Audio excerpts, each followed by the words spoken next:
This is the story of the most feared general of the Second World War, and the problem hidden inside that title. George Smith Patton Jr. built a reputation as the American commander the German army dreaded above all others, the one name that supposedly made the enemy high command flinch, and yet the deeper you dig into the records the Germans left behind, the harder that fear becomes to find.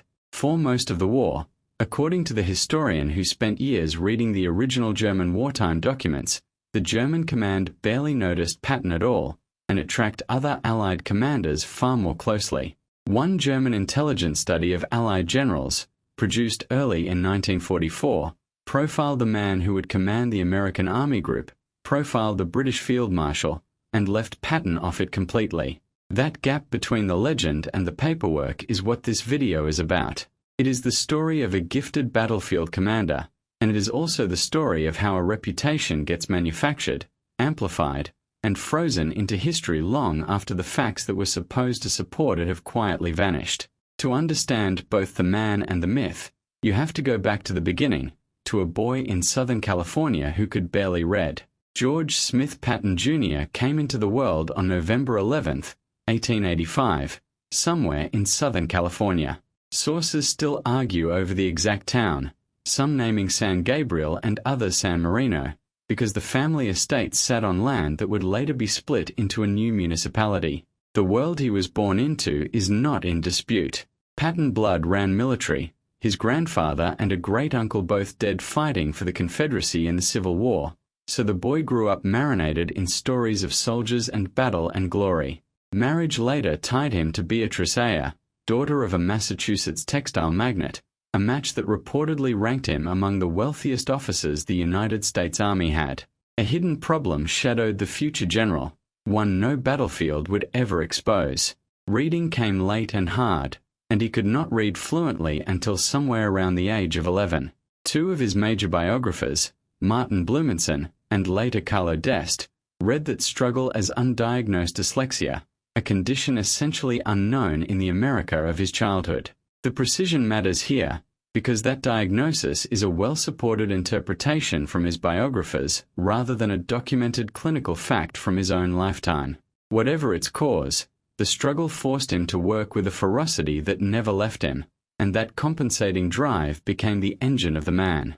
Enrollment at the Virginia Military Institute came in 1903, lasted a year, and gave way to a transfer to West Point. The reading trouble followed him even there. Failing mathematics cost Patton his entire first year, which he had to repeat, and when he finally graduated in 1909, one account places him 46th in a class of 103. A second lieutenant of cavalry walked out of the academy that day, middling on paper, and already certain he was destined for greatness. Stockholm changed the story. At the 1912 Olympic Games, Patton entered the first modern pentathlon ever held, a contest built around the skills of a military courier, shooting, and fencing and swimming and riding and running.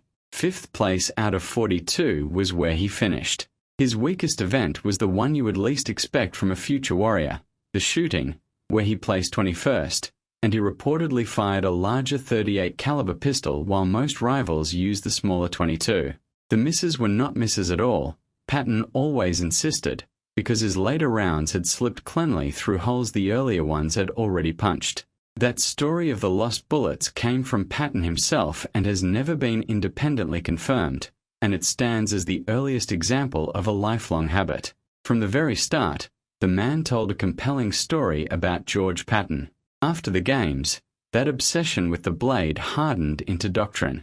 Posted to the Mounted Service School at Fort Riley, Patton designed a new cavalry saber, the Model 1913, still called the Patton sword by some, and earned the title Master of the Sword.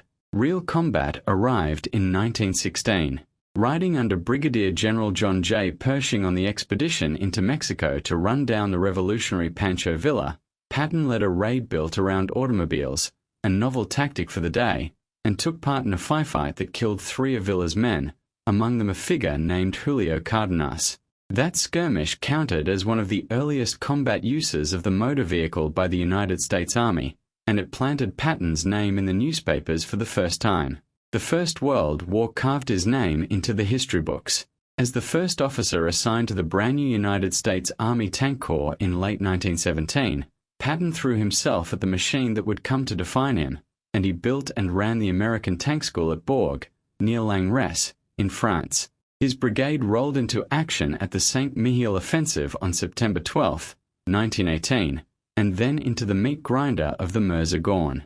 Near the village of Cheppy, on September 26, 1918, German machine gun fire tore into him and left him seriously wounded. A Distinguished Service Cross and a Purple Heart followed, and Patton came out of the war a decorated temporary colonel and one of the Army's few true experts in armored warfare.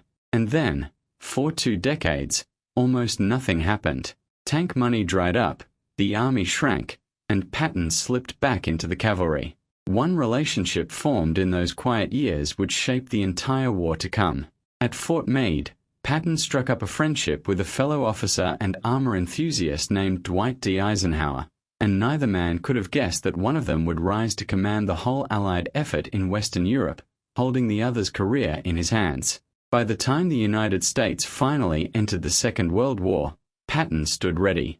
The anxious months after Pearl Harbor had gone into building and running the Desert Training Center near Indio, California, drilling American troops for exactly the kind of mechanized desert fight waiting for them. That war opened for Patton on November 8, 1942, with Operation Torch. Command of the Western Task Force put him ashore at Casablanca in French Morocco, the first all-American ground force to fight the Axis in the European theater, and 3 days of combat against Vichy French defenders ended in their surrender. The wider North African campaign soon delivered a humiliation. At Kasserine Pass in February 1943, Green American troops were mauled by German forces, and the confidence of the United States Army cracked. What followed Kasserine launched Patton into the front rank. On March 6, 1943, Eisenhower handed him the battered Second Corps with orders to rebuild its discipline and its nerve, and Patton delivered inside a few weeks, mostly through raw personality and a near-fanatical demand for standards. Then he proved the Corps could bite. The Battle of El Gedda opened on March 23, 1943, and ran into early April, and the Patton's Second Corps threw back a counterattack by the German 10th Panzer Division, the first real American victory over seasoned German armor in the war. The numbers stayed modest, roughly 30 American tanks engaged with more than 20 lost, a comparable toll handed to the Germans, and several thousand casualties on each side across 3 weeks, yet the effect on morale ran enormous. Point made, Patton passed Second Corps to his subordinate, Omar Bradley, and turned toward the invasion of Sicily. Remember that handoff. In North Africa, Bradley answered to Patton, and yet within 18 months the arrangement would flip, and Bradley would become the one issuing Patton his orders. 2 careers were about to cross, and the crossing would leave a mark on both men. Operation Husky, the Allied invasion of Sicily, began on July 10, 1943. Patton drew command of the United States 7th Army, and on paper the job was supporting work, guarding the flank of the British 8th Army under Field Marshal Bernard Montgomery as Montgomery pushed for Messina, the port in the island's northeast corner that everyone wanted. A supporting role held no appeal for Patton. Rather than shield Montgomery's flank and wait, he swung his army northwest and drove hard for Palermo, the Sicilian capital, seizing it around July 22, 1943. First major city taken by American forces in the war, Palermo threw off exactly the headlines Patton craved. Elements of Lucian Truscott's 3rd Infantry Division reportedly ate up around 100 miles in 72 hours in one hard dash, and the whole Palermo drive cost the Americans a strikingly light toll, something like 57 killed, 170 wounded, and 45 missing. Here the honest historian has to slow the story down, because Palermo dazzled and delivered very little. Critics have argued for decades that Patton stormed across ground the Germans had already chosen to abandon. Messina was the real prize, and Patton took that too, rolling into the city on August 17, 1943, hours ahead of the British in a race he was determined to win. 7th Army had crossed the island end to end. Across the entire Sicilian campaign, total Allied casualties reached roughly 24,850. Winning the race to Messina raises an uncomfortable point, and it is the first place the legend of the unstoppable Patton collides with the record. While the Allied commanders competed over who would enter the city first, the enemy strolled out the back door. Between August 11th and August 17th, 1943, in an operation they called Lehrgang, the Germans pulled off one of the cleanest evacuations of the whole war. Across the narrow Strait of Messina, they carried away around 39,569 of their own soldiers, along with 47 tanks, 94 heavy guns, more than 9,600 vehicles, and over 2,000 tons of ammunition, and roughly 60,000 Italian troops slipped out beside them. Sit with what that means. The great triumphant race to Messina was, from the German side, an orderly withdrawal of close to 100,000 men and their equipment, soldiers who would live to fight the Allies all over again in Italy. Patton won the race and lost the army he was supposed to be trapping, and this is the first crack in the armor of the myth, though far from the last. At the pursuit he was brilliant. The harder, duller work of actually sealing off and destroying an enemy who wanted to run held much less of his interest. At the very peak of his Sicilian triumph, George Patton nearly wrecked his own career with the flat of his hand. 2 incidents, days apart, unfolded in the hospitals behind the Sicilian front. The first landed on August 3, 1943, at the 15th Evacuation Hospital near Nicosia. Touring the wards to visit the wounded, Patton reached a soldier named Private Charles Cool of the 26th Infantry, 1st Division, a man with no visible wound. Asked what the trouble was, Cool mentioned his nerves, and the general detonated. Patton slapped him across the face, cursed him for a coward, and had him hauled out of the tent. What the general never paused to learn was that Cool was truly sick. Malaria had him in its grip, and his fever sat above 102 degrees. This was no man dodging the fight. This was a soldier burning up with disease, and Cool would survive the war, wade ashore later at Normandy, and live all the way to 1971. A week later, on August 10, 1943, it happened again, worse this time. Inside the 93rd Evacuation Hospital, Patton confronted an artilleryman named Private Paul Bennett. No visible wound again. Patton lost control again, berating and slapping the man, and now he went further still, drawing his pistol and threatening the soldier where he lay. Word of it raced through the medical staff and up the chain of command until it reached Eisenhower, furious and cornered at once. Patton counted among his most aggressive fighting generals, not a man to throw away with the invasion of Europe still ahead, and yet the conduct could not be defended. Eisenhower stopped short of a court-martial and instead ordered Patton to apologize in person to both soldiers, and then to every division of the 7th Army. Humiliated, Patton obeyed, reaching Bennett on August 21st and Cool on August 22nd, 1943. For a while the story stayed sealed inside the Army. That changed on November 21st, 1943, when the journalist Drew Pearson broke the whole affair on American radio and turned it into a national scandal. The fallout for Patton ran deep and lasted, and the conqueror of Sicily found himself passed over for a top command in the coming invasion of France. The slaps exposed something the adoring press had missed, that the same temperament driving Patton forward as a relentless attacker could also tip him, in an instant, into a man dangerously out of control. Fear and cowardice, in his mind, were contagious things that had to be burned out without mercy. His own diary, chewing over the encounter with Cool, recorded the belief that companies should deal with such men, and if they shirk their duty, they should be tried for cowardice and shot. That was the private conviction sitting behind the public blow. Precisely because Eisenhower could not bring himself to discard such a fighter, the strangest and most revealing assignment of Patton's career was about to land on him. The Army was going to turn him into a ghost. By early 1944, Patton sat in disgrace, frozen out of the main invasion planning. The Allied High Command still found a use for him, and that use rested entirely on one belief, that the Germans thought Patton far too important to bench. An elaborate deception was taking shape, part of a wider effort known as Operation Fortitude, and its goal was to sell the German command a lie, that the main Allied blow against France would fall not on Normandy but on the Pas de Calais, the narrowest neck of the English Channel. To make the lie convincing, the Allies conjured an entire army group out of nothing, the 1st United States Army Group, and mounted Patton's name at its head. The logic behind it seduced everyone. Surely, the reasoning went, the Germans would expect the Allies to hand their most feared and aggressive general the most important command, so if Patton was massing in southeast England, the true strike had to be aimed at Calais. Look hard at the assumption buried in that plan, because this is the exact hinge where the legend of the fearsome Patton got built, and where it starts to fall apart. The deception took for granted that the Germans saw Patton as the Allies' premier commander. Yet according to Harry Yader, the historian who actually went into the original German wartime records to test the idea, the Germans did not firmly identify Patton as the commander of that phantom army group until after they had already locked in their expectation of an invasion at the Pas de Calais. Patton's supposed presence, in other words, was not the thing that fooled them.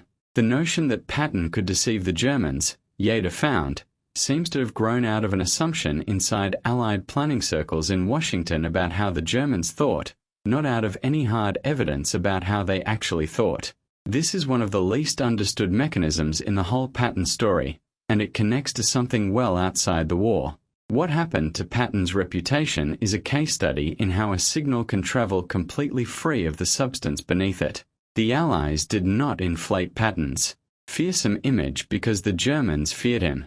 They inflated it because believing the Germans feared him was useful to the Allies themselves. A reputation, once it turns operationally convenient, takes on a life of its own, repeated in briefings, printed into plans, and eventually written into the histories, until the label carries all the weight and the original evidence has slipped away. You can watch the same dynamic anytime a brand or a name grows more powerful than the thing it was attached to, the perception manufactured, deployed, and then mistaken for the reality that was supposed to justify it. Patton the Ghost Army commander was, in a real sense, a product, and the fear he inspired was partly a story the Allies told about themselves.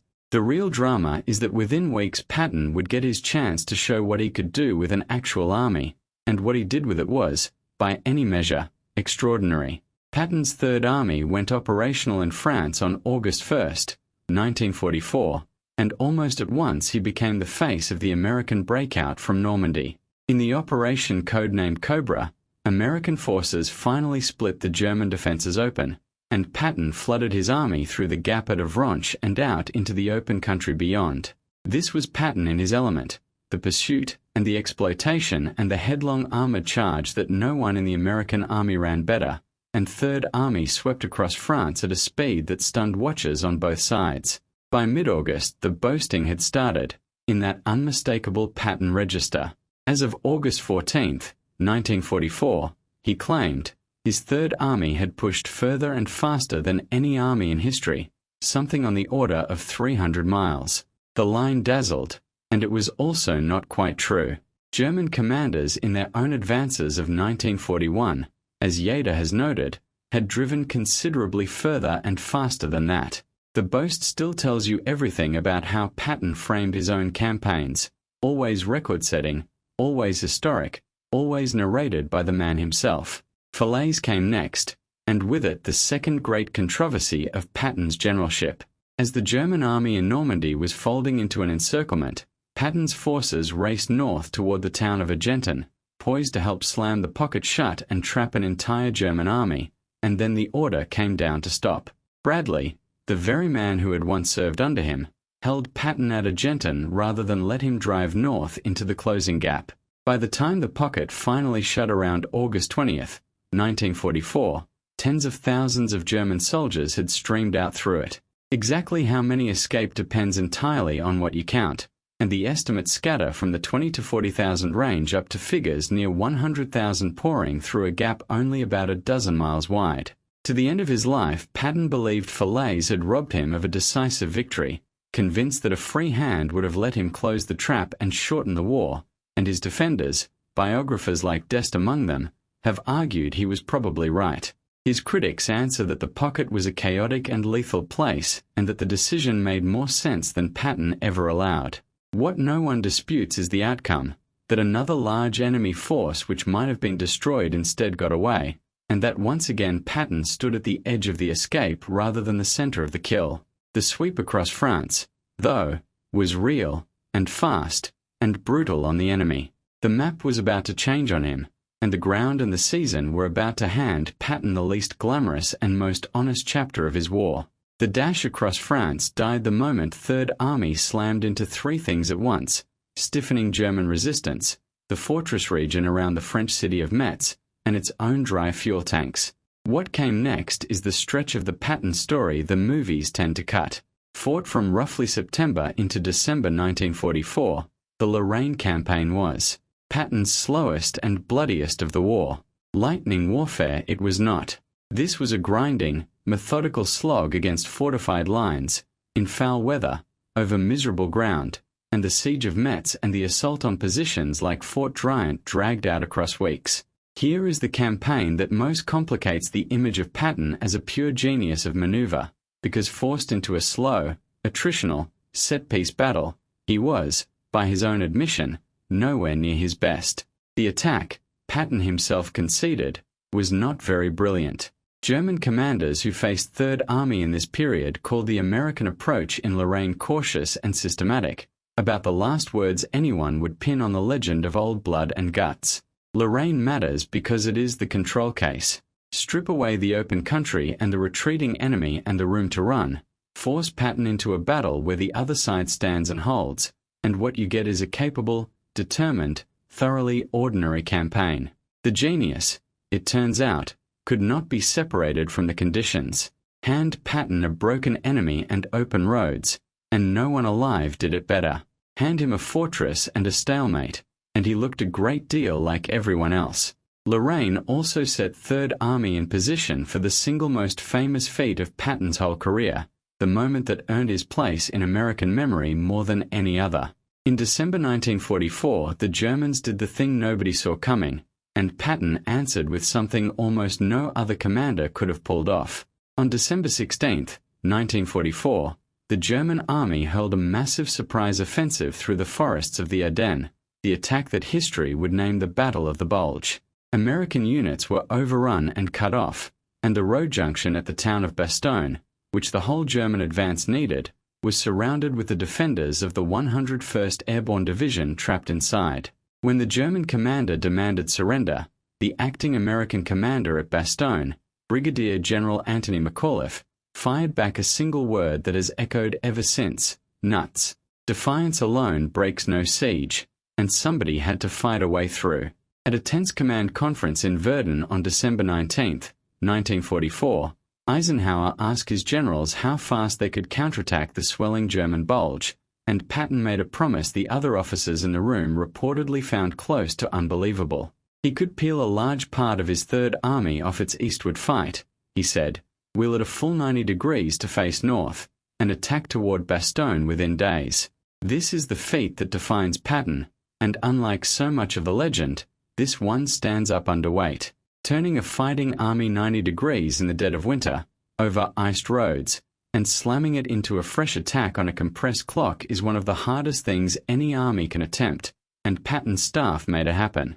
Third Army struck north on December 22, 1944. 4 days after that, on December 26th, at roughly 10 minutes to 5 in the evening, the lead tanks of the 4th Armored Division, spearheaded by a battalion under Lieutenant Colonel Creighton Abrams, punched through the German ring and reached the defenders of Bastogne. The siege was broken. A masterpiece of operational command, it earns every ounce of the admiration it gets. The precision still matters, because popular memory tends to shrink the entire Battle of the Bulge down to Patton riding to the rescue. In truth, an enormous combined effort defeated the German offensive, including the desperate defensive stands of many units and the airborne troopers who held Bastogne itself long enough for anyone to reach them at all. Patton's relief of the town was the dramatic, decisive stroke, and that stroke landed on top of a great deal of grim, unglamorous defending done by other men. Even here, in his finest hour, Patton left behind a line no propaganda poster would ever borrow. Watching the enemy fight on in appalling conditions, his Bulge diary recorded that the Germans are colder and hungrier than we are, but they fight better. That is not the swaggering showman of the newsreels. That is a professional soldier telling his own diary the truth about an enemy he respected. Come the spring of 1945, Patton drove his army into Germany itself, and he did it with the usual theatre. On the night of March 22nd into March 23rd, 1945, Third Army crossed the Rhine at Oppenheim, and Patton, by his own delighted telling, marked the moment by stopping to urinate into the river he had just conquered. The showman never fully left the general. That same drive into Germany holds one of the darkest and most self-revealing episodes of Patton's war, a chapter that reads less like military history than like a case out of a psychology textbook. Late in March 1945, word reached Patton that a prisoner of war camp near the town of Hammelburg held American officers, and that among them was his own son-in-law, Lieutenant Colonel John Waters. Patton ordered a raid. Roughly 300 men under a Captain Abraham Baum were sent 50 to 60 miles behind German lines, deep into hostile territory, to free the camp. Disaster followed almost at once. Task Force Baum was too small for the work and too far from any help, and though it reached the camp, it was torn apart on the way back, with a great majority of the men killed, wounded, or captured, and only a handful straggling home to American lines. Waters himself took a bullet during the chaos and survived it. Patton later conceded that his one real error had been sending too small a force. The revealing part of Hammelburg is not that it failed, but why Patton launched it. Men and vehicles went into a high-risk mission deep behind enemy lines, at least partly, to rescue a member of his own family. Few episodes in his career show a commander's personal stake overriding cold military judgment so plainly, and it puts on display a trap that decision researchers study far outside any war, the pull sometimes called escalation of commitment. It is the same force that leads people and organizations to keep pouring resources into a course of action because of what they have already sunk into it, rather than because the goal is worth the cost. Patton, the supposed master of clear-eyed aggression, walked straight into it, and around 300 men paid for a rescue that was never really about the war. Days later, something silenced even Patton. On April 4, 1945, Third Army liberated the concentration camp at Ohrdruf, a subcamp inside the Nazi camp system, and on April 12, 1945, Patton toured it alongside Eisenhower and Bradley. A man who had built an entire public self around toughness and an appetite for war was physically sickened by the sight. He wept. By several accounts he vomited, and he could not force himself to step inside one of the sheds stacked with the dead. The general who once slapped a soldier for showing fear could not stomach the reality of what his enemy had actually done. Third Army finished the war far to the east, in Czechoslovakia and Austria, deeper east than any other American force, liberating still more camps as the Nazi regime collapsed around them. The fighting was over, and for Patton, a warrior with no war left to wage, the most dangerous stretch of his life was only beginning. Now the question at the heart of the title can be answered, with everything the campaigns have shown laid out in front of us, the claim that George Patton was the general the Nazis feared most. Start with where that idea was actually born. The belief that the Germans watched Patton above every other Allied commander, that they marked him as the great danger, traces largely to a 1963 biography by Ladislas Farago, the same book that helped inspire the famous 1970 film. It makes a wonderful story. The evidence is the trouble. Harry Yader did the most rigorous work anyone has done. To test that story, examining Patton specifically through original German wartime documents, the interrogation reports, the intelligence assessments, the records the Germans kept at the time. Yader's verdict is blunt. On the claim that Patton was the adversary the Germans most feared, he wrote that there does not appear to be an iota of fact behind it. For most of the war, he found, the Germans barely registered Patton at all. When they weighed the Allied commanders who truly worried them, when they argued over who the dangerous strategists were, their attention went to the British field Marshal Montgomery and to Eisenhower, and Patton's name never came up among the strategists worth respecting. Recall that German study of Allied invasion generals from early 1944, the one that profiled Bradley and profiled Montgomery. Patton, the man supposedly haunting their sleep, was left off it entirely. That leaves the famous admiring German quotes to account for, the ones waiting in every other video on the subject, and here you have to read closely. The glowing German assessments of Patton are real, and almost every one of them dates from after the war. They come from captured German generals under interrogation by their American captors, or writing studies for the United States Army from inside captivity, or shaping memoirs as beaten men trying to salvage a reputation. Take the most quoted example. The German General Gunther Blumentritt praised Patton as the most aggressive panzer general the Allies had, a man of incredible initiative and lightning action, and said his operations impressed the Germans enormously because Patton came nearest to their own idea of the classical commander. It is a magnificent tribute, composed after the war, for the Americans.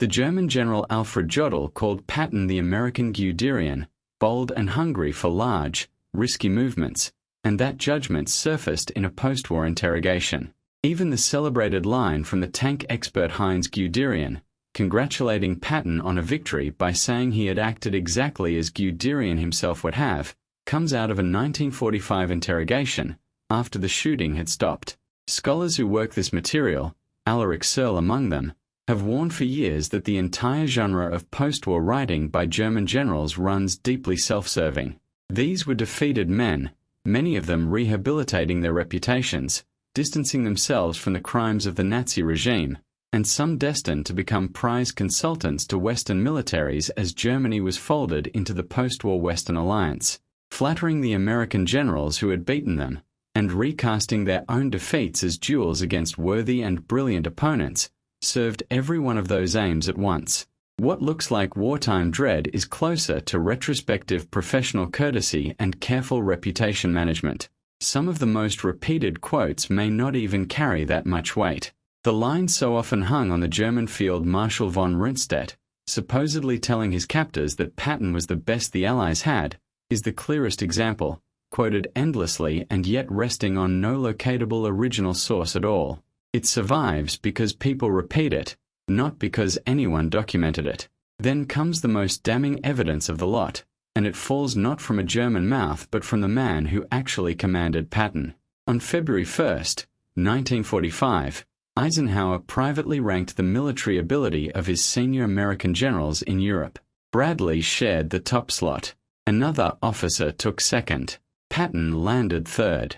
A book review Eisenhower wrote the following year captured the whole paradox with surgical precision, calling Patton the most brilliant commander of an army in the open field that the American or any other service produced, and in the same breath casting him as a brilliant executor rather than a top-level strategist. The most brilliant commander in the open field rings true, and it is high praise, and it is also a narrow and specific compliment. That is, a description of a superb pursuit general.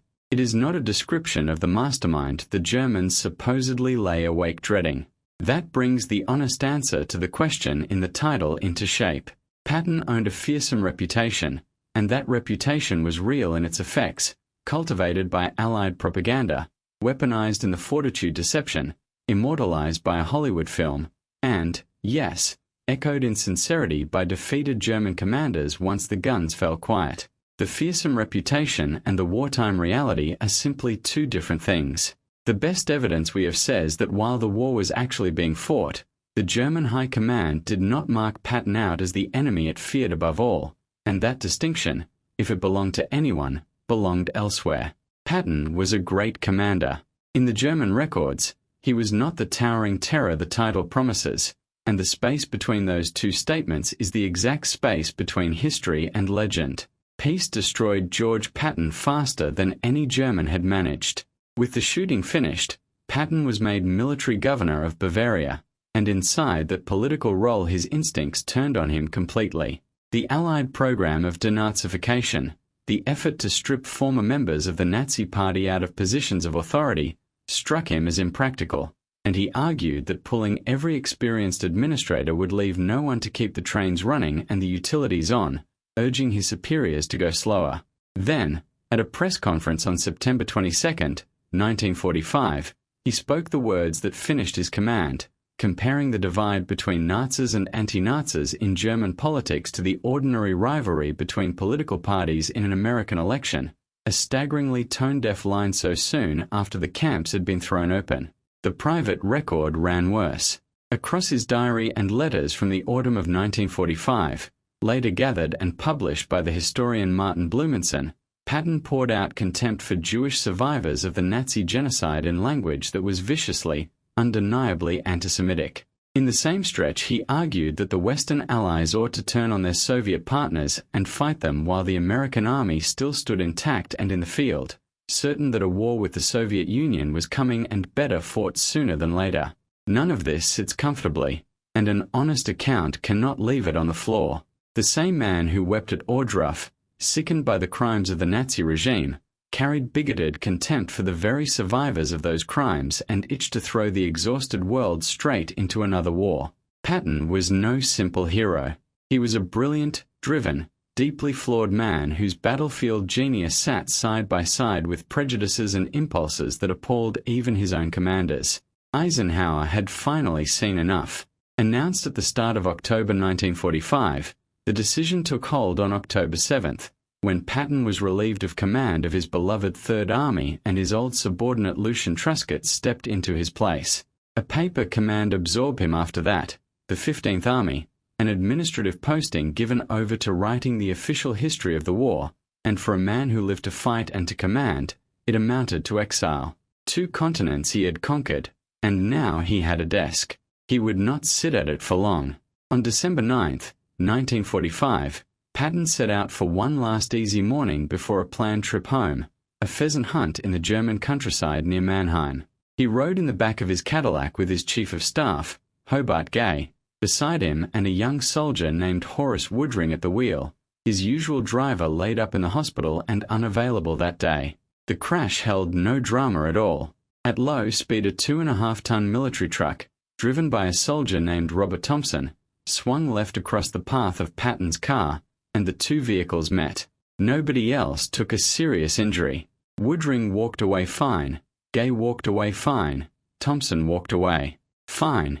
Patton had been thrown forward, his head striking a metal fixture inside the car, and the injury was catastrophic. His neck was broken, and paralysis ran from the neck down. They carried him to the 130th Station Hospital in Heidelberg, and his wife, Beatrice, flew across the Atlantic to reach his side. For nearly 2 weeks, the general who had lived through machine gun fire in one world war and the length of Europe in another lay locked in place in a hospital bed. On December 21st, 1945, at roughly 5 minutes to 6 in the evening, George Patton died.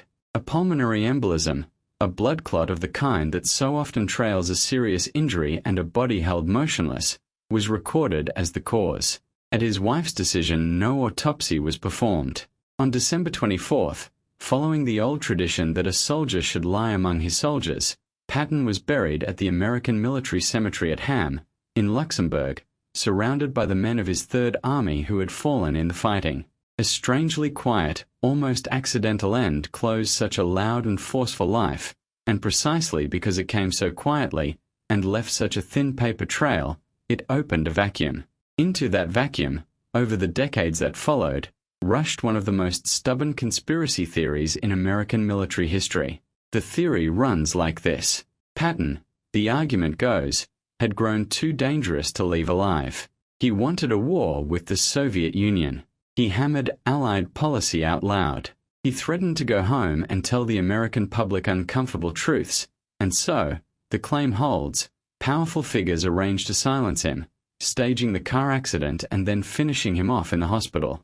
The idea traces back to a work of fiction from 1974, then got shoved into the mainstream by a 2008 book from the writer Robert Wilcox, and finally reached an enormous audience through a 2014 popular history. In its most sensational form, the story has the American intelligence chief William Donovan ordering a former operative named Douglas Bazada to engineer the crash and shoot Patton, with a Soviet agent later poisoning him in the hospital. Mainstream historians answer all of it the same way. They reject it. The detailed rebuttals show the central claims collapsing under any scrutiny, starting with a hunting trip that supposedly handed the assassins their chance, which was in fact a last-minute plan arranged only after an earlier one fell through, almost impossible to square with a carefully staged assassination. The leading Patton scholars, Martin Blumenson foremost among them, a man who spent his career buried in Patton's own papers, treat the death as exactly what it looks like, a tragic and mundane accident. Patton's own grandson has rejected the assassination story. So did Patton's widow, Beatrice, who had every reason to want a villain if one truly existed, and who instead accepted the finding that her husband died from an accident, reportedly irritated by the murder claims already starting to circulate. What keeps the theory breathing is not evidence of murder but the real sloppiness wrapped around the death. The official accident report went missing. No autopsy was done. The driver of the truck had reportedly been drinking, and no charge was ever filed against him. Every one of those facts is real, and every one of them is maddening, and together they leave a little room for suspicion. A poorly handled aftermath and a planned execution, though, are enormously different things. Embarrassment, bureaucratic carelessness, and a rush to move on can account for everything in a record, and assassination is needed to account for none of it. The honest verdict is that the conspiracy theories stay unproven and stand rejected by the historians who know the evidence best, and that George Patton, in all likelihood, died the way the record says he did, in a stupid low-speed collision on a December morning, the war already won. Which carries us back, one last time, to the title, and to the gap we opened with. George Patton was, beyond any argument, one of the finest battlefield commanders the United States ever produced. His relief of Bastogne, that 90-degree turn in the depth of winter, is a masterpiece no amount of myth-busting can dim. His Third Army swallowed astonishing distances and took staggering numbers of prisoners, the tallies for the whole campaign running well past 1 million men depending on the source and the cutoff you choose. When Eisenhower called him the most brilliant commander of an army in the open field, no legend was being flattered. A real and rare talent was being described. The general the Nazis feared most is a different claim, and it does not survive contact with the German records. That title was assembled after the fact out of the useful fiction of a ghost army, the sincere but self-interested praise of beaten enemies, and the irresistible tug of a good Hollywood story. While the war was actually being fought, the German High Command had its eyes on other men, and so much of the fear arrived later, or came from the Allies themselves, or came off a movie screen in 1970. That is the real lesson buried in George Patton, and it runs larger than one general. A reputation is not the same thing as a record. Repeat a story often enough and it hardens into a fact nobody thinks to check, the label outliving the evidence it was supposed to rest on. Patton earned his place in history the hard way, across North Africa and Sicily and the Ardennes, in triumph and in scandal, in brilliance and in ugliness, and he never needed the myth.